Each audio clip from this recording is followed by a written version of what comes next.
Imagine this: a hall of marble, gold dripping from the walls, music echoing outside, viols, flutes, shallow drums, a kingdom celebrating. But here, inside, there is only silence. She sits on the throne. Her feet don't touch the floor. They swing softly like a child waiting for supper. Her shoes are stiff. Her breath is shallow. The scent of crushed lavender floats in the air, and beneath it, something sharper, metallic, like blood. No one speaks of it. Cloaked women tighten the laces of her gown until her ribs ache. The silk scratches her skin. Symbols stitched into her sleeves. Lions, suns, winged serpents. Symbols of power, of purity, of divinity. She doesn't understand them. She only feels the sting.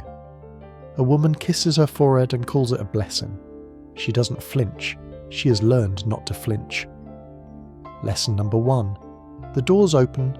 He steps in, crown heavy on his head, smile practiced, calm. He is her brother, and now her groom. She rises when they tell her, kneels when they gesture, recites the vow they place in her mouth like sugar on a spoon. She does not look at him. She stares at the candle behind his shoulder, pretends the flame is brighter than his eyes, because if she remembers the games in the garden, the stories by firelight, the nickname Little Lion, it will ruin everything. And so, she does not remember. The crowd erupts as the kiss is sealed. Not tender, not brotherly, a king's kiss. Her hands tremble. Her lips taste of fear. She was 12. She was a child. But they called her queen. They called her chosen, sacred, divine. But the truth? She was a child. A girl dressed in silk, weighed like cattle, prepared not for a life, but for a duty. From the moment she took her first breath, her body was no longer her own. It belonged to the crown, to the priests, to the kingdom that demanded she bleed for its survival. History tells us she was holy, that her death was a sacrifice, that she gave her life willingly to bring forth the future. But whispers say something different. Hidden letters, midwives' notes, silent testimonies that slip through cracks in the marble. They tell us she didn't choose, she couldn't, that she screamed and no one moved. This is the paradox history carved in stone. They crowned her as if she were divine, then broke her as if she were disposable. They painted her as eternal, when in truth she barely lived at all. Her story isn't told in textbooks, it isn't sung in hymns, it survives only in fragments. A note stained with blood, a statue crumbling in a forgotten garden, a name scratched out of a family Bible. They buried her beneath titles and tapestries. They called her queen, so you would forget she was a child. But we're not here to forget. We're here to remember, to peel back the gold and see the wound beneath, to say her name, even if they erased it, to tell her story without crowns, without lies, without silence, because girls like her weren't meant to be forgotten. She was born beneath a red moon. The midwives whispered that it was a sign, destiny, power wrapped in swaddling cloth. They marvelled that the cord had tightened around her tiny neck, and yet she survived.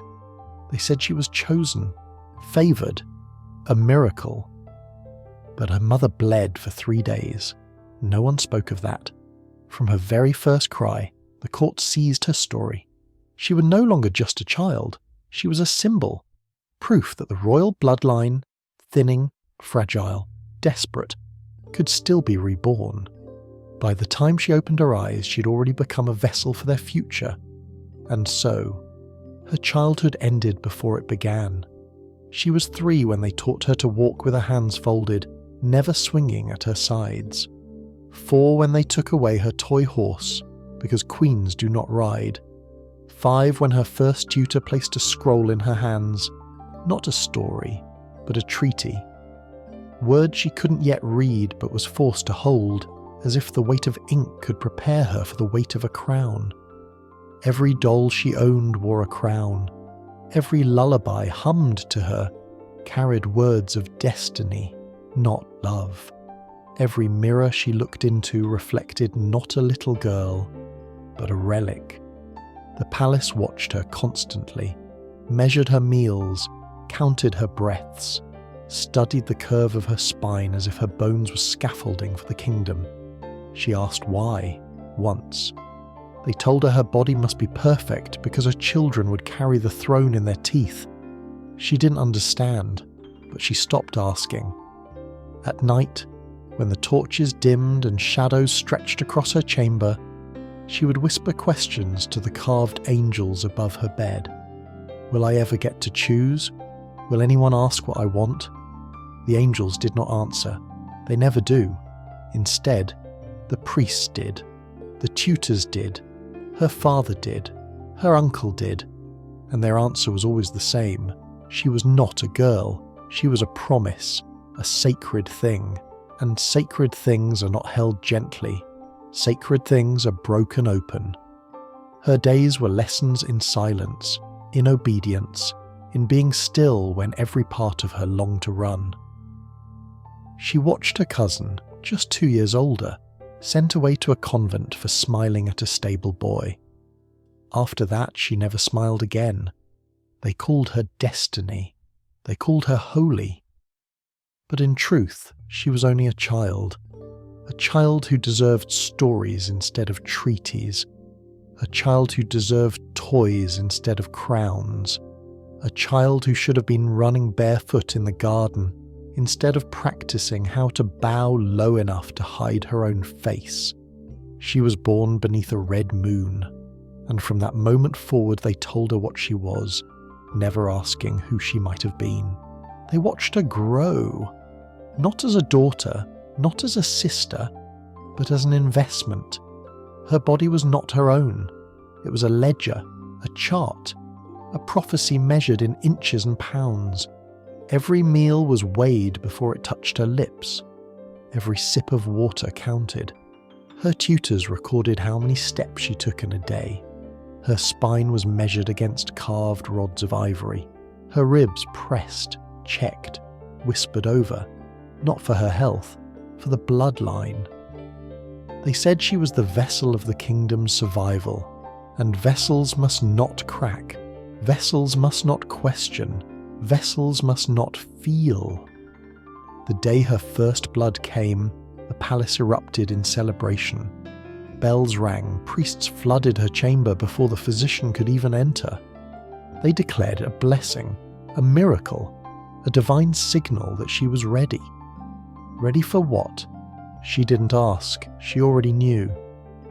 Her mother placed a necklace around her throat, heavy with the family crest. It felt less like a gift, and more like a brand.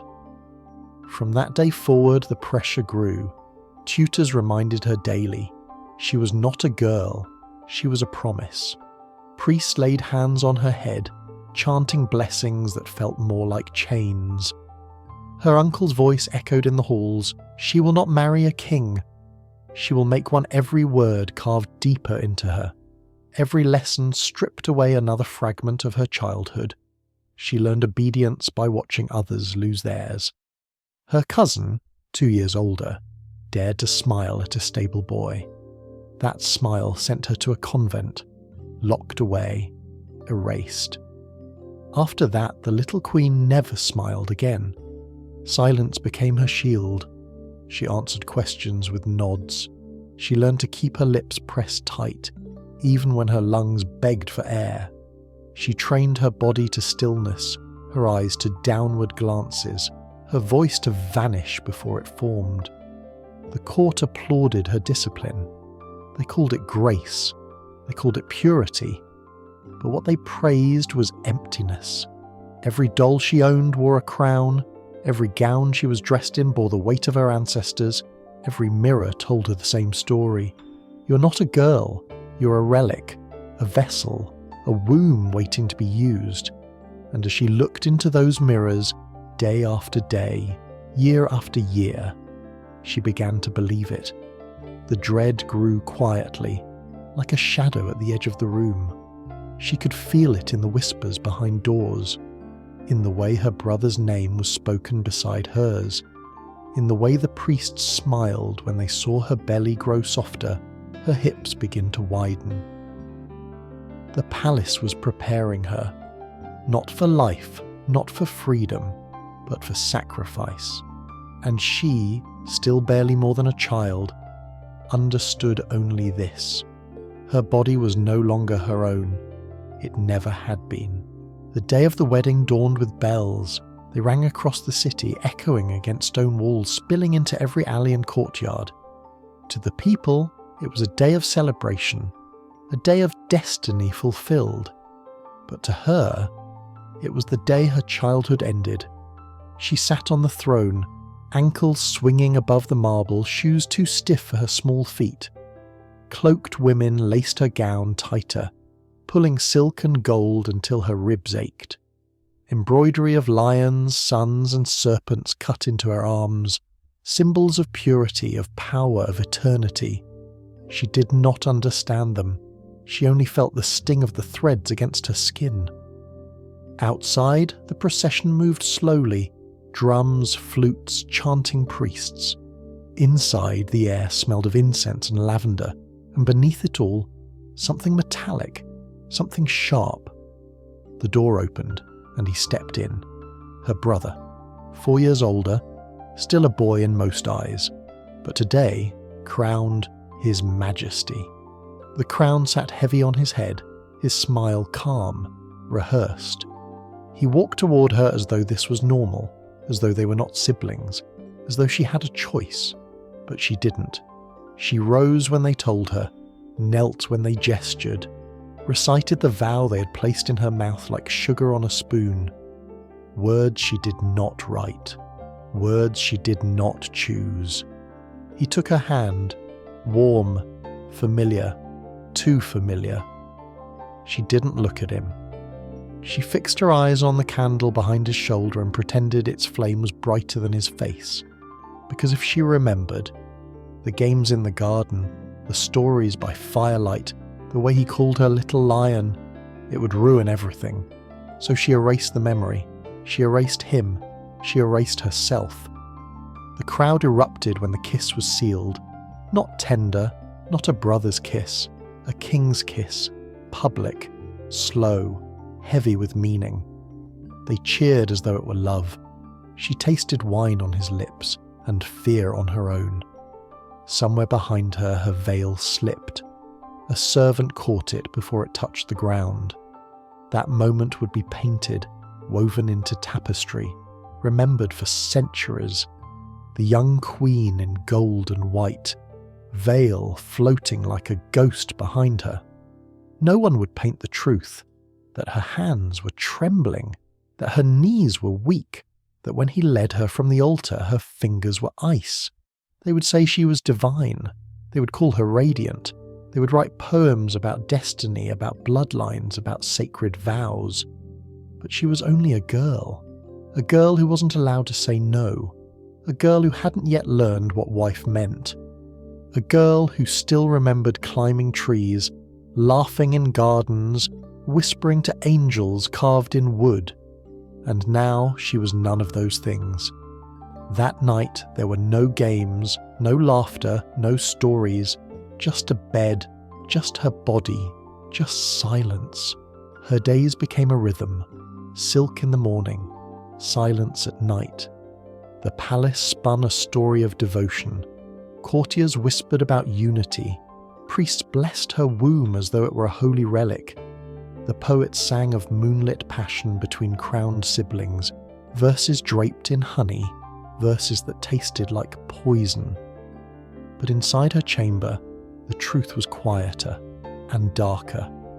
Each morning she was dressed in layers of gold and ivory, jewels pressed into her skin until she felt more statue than girl.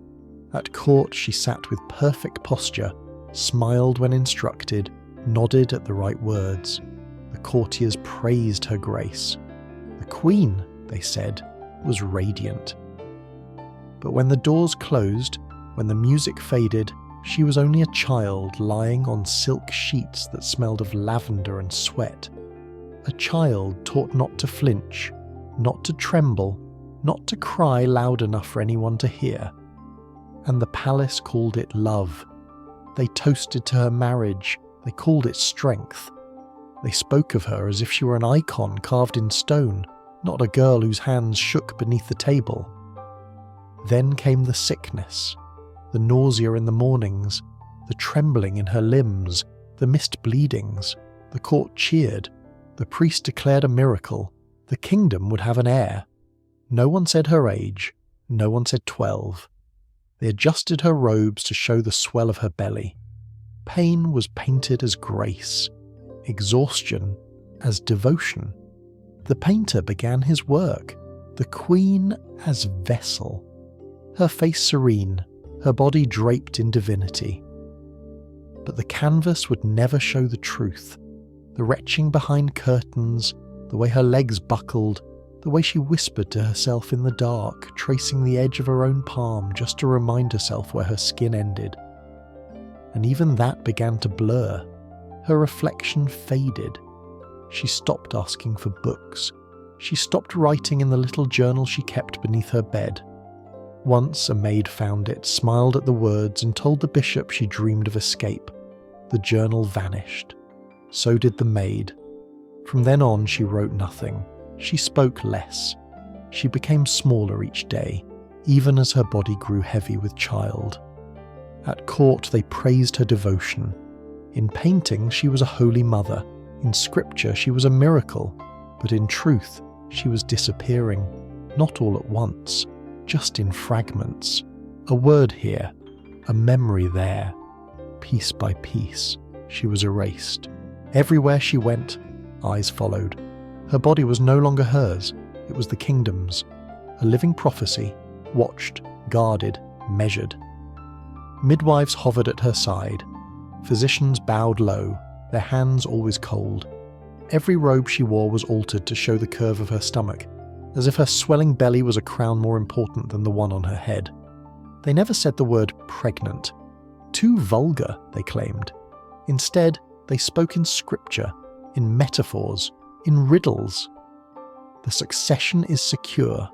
The prophecy is fulfilled. The vessel is blessed. She was 12. She asked once if she could see her mother's grave. They said no. Too much risk, too much movement, too many eyes. She asked quietly if her brother would visit her less now. They said no. That would raise suspicion.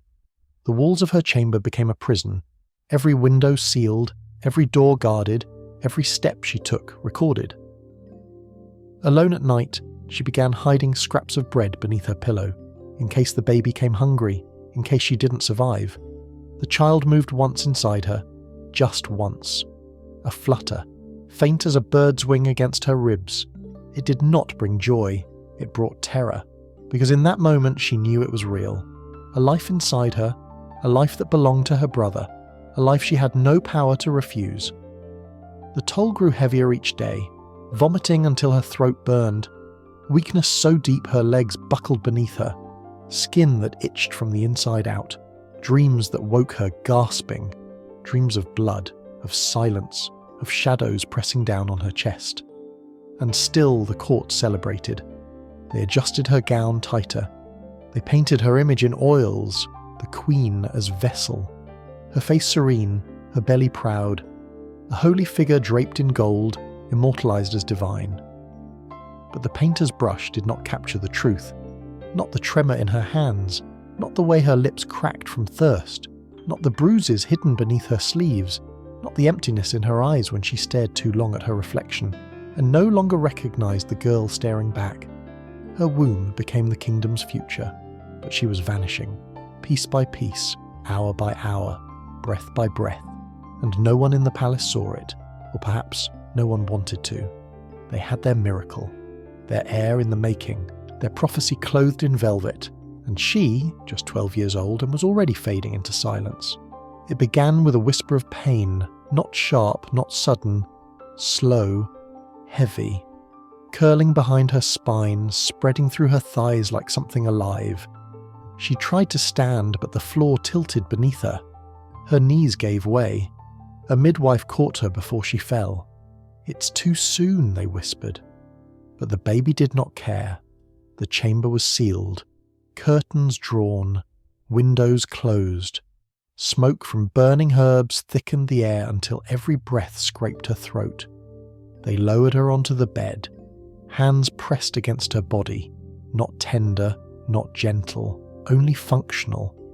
There were 6 women in the room. Not one of them spoke her name. They spoke in commands, in titles, in prayers. The pain rolled in waves, each one taller than the last. She clawed at the sheets. Her legs trembled. Sweat soaked her nightdress, then blood. They told her it was normal. They told her queens had done this for centuries. She screamed. Not words, not even sound. Just raw fear. The kind of sound a child makes in the dark when thunder shakes the walls. And still, no one said her name. Outside, her brother waited. Not pacing, not weeping. He stood with his advisors, speaking calmly about coronation plans, about names for the child, about how to present the heir to the court. Inside, her body unravelled. The baby would not turn. They pressed against her belly, forced her legs wider. She gasped until no air came. Her lips cracked, her eyes rolled back. A midwife held her hand and called her brave. She wasn't brave, she was dying. Hours blurred into minutes, minutes into forever, and then silence. A silence broken by a single cry. The baby, alive, wrapped quickly in cloth of gold, carried away before she ever saw his face. The physician leaned down to speak to her, but her eyes were already closed. Her lips moved once, just once, forming a word no one heard. Then stillness, not soft, not peaceful, just still. They covered her body with velvet. They whispered complication. They murmured sacrifice. They called it holy, but they never said child, never sister, never victim. She was 12, and she died bringing forth their future. The bells did not toll for her. There was no public mourning, no procession, no grief. Instead, the cradle was paraded through the palace, a silver cradle lined with red silk carried by servants while courtiers cheered. The baby, swaddled in linen embroidered with scripture, was lifted high as though he were already a king. They called him divine, twice blessed, once for his birth and once for what it cost. Poets wrote verses of miracles. Painters began new canvases, her face serene, child in her arms, though she never held him. Sculptors carved statues of the Queen of Peace, marble lips curved in a smile she never gave. Her body had been broken, her cries had been ignored. But in the story they wrote, she was holy, she was willing, she was the mother sovereign, not a girl, not a victim, a symbol. The chapels built in her name were kept locked. The hymns written for her were never sung. Her name scratched out of family Bibles. Her age reduced to a whisper, a footnote, an inconvenience. But fragments survived. A midwife's note, stained brown with something old. The mother lost too much. A priest's folded paper hidden in a robe. She screamed. And none of us moved. A statue in a garden, crumbling, headless, the plaque beneath it washed in moss. Pieces, only pieces, enough to tell the truth if you dared to look. They rewrote her into a legend. They silenced her into a saint. They erased the child and left behind a myth. But the cracks remain. And through those cracks, her story bleeds. History polished her story until it gleamed. They carved away the blood, they brushed over the screams, they painted her as holy, obedient, radiant, a queen who gave her life willingly, for the throne, for the kingdom, for the future. But the truth is different. The truth is sharper. The truth is darker. She was not divine. She was not serene. She was not willing. She was 12, and she was broken by the very crown they placed on her head.